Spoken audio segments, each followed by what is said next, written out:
Honderden bewoners van Skilge binnen van de middag in bussen van Hazau naar de Ziggo Dome in Amsterdam reizigen. Hessel en Tess jouw daar een concert. Gewoonwaai treden ze op in haar eigen café De Groene Weide op Skilge. Fans van het muzikale duo sjoggen bot naar het optreden uit. We hebben er een verschrikkelijke nacht aan. En we gaan helemaal los.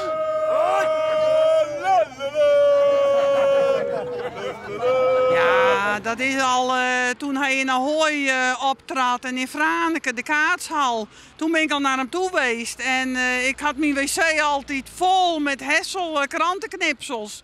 En ik ben nog een prot wel bij hem op de Schelling geweest. Ja, precies. Niet te vergeten de Groene Weide, hè? Wij al 30 jaar geleden staan we op een camping op Vermeeren. En dan gaan we even naar de Groene Weide, even naar Hessel. Zingt leuke muziek. Dus nee, dat wordt geweldig vanavond.